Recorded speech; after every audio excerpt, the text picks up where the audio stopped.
Hey guys, welcome to another video for Anatomy and Physiology. In this video, we're going to be looking at your humerus bone. That's your upper arm. Okay, that's from your shoulder down to your elbow. We're going to be looking at the different features of the bone, all those little grooves and all the little prominences in the bone that seem so random.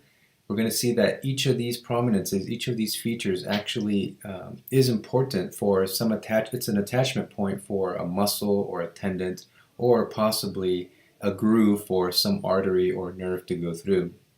So without further ado guys, let's go ahead and dive into the humerus bone.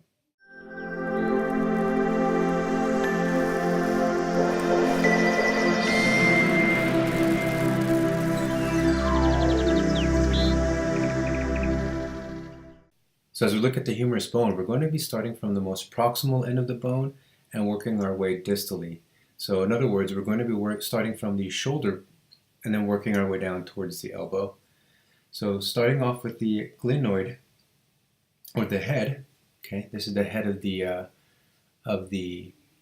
humerus. The main attachment point for the head of the humerus is the glenoid cavity of the scapula. So that's where your ball and socket joint is. This is the ball part of it.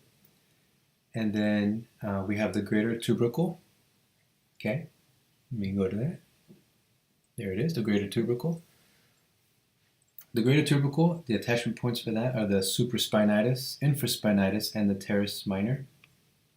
And then we have the lesser tubercle. Okay, the lesser tubercle is the subscapularis, actually. So we have the intertubercle groove.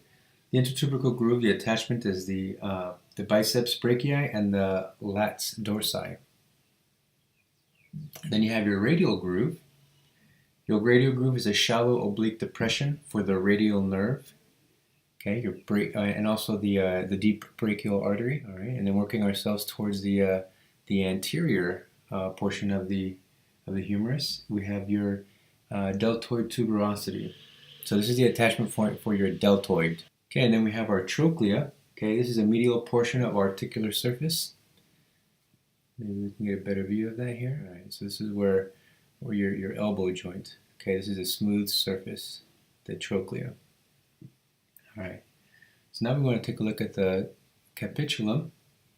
The capitulum is where your radius articulates. Let's see if we can zoom in a bit. There it is, the capitulum. In fact, if we turn this for the medial or for the anatomical position, right? Here's your shoulder, here's your elbow. This is the capitulum, so it's kind of on the lateral side there.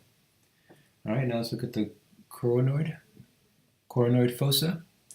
The coronoid fossa, this receives the coronoid process of the ulna during flexing of the forearm.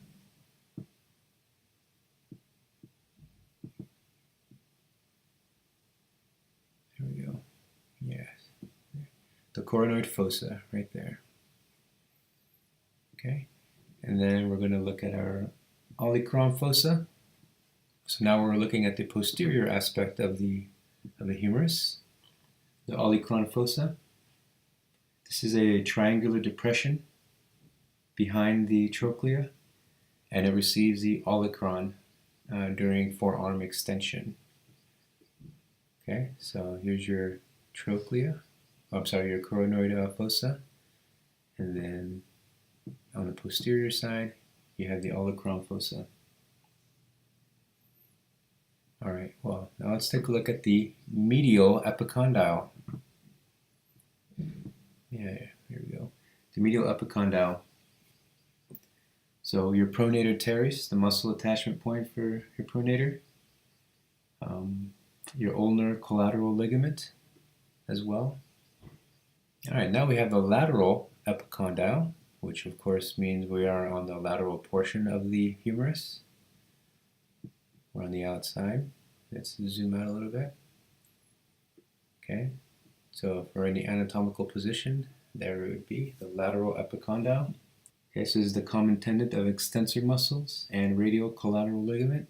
So it's pretty cool how each of these features, I remember studying this back in middle school and high school and looking at these features and just thinking they were just random, but every one of these little features represents or is the location of some attachment point for muscles, tendons, or some articulation point, like a coronoid fossa, some articulation point for some other bone to meet. So, last but not least, where your radial fossa is the attachment point for, or the articulation point for your radius.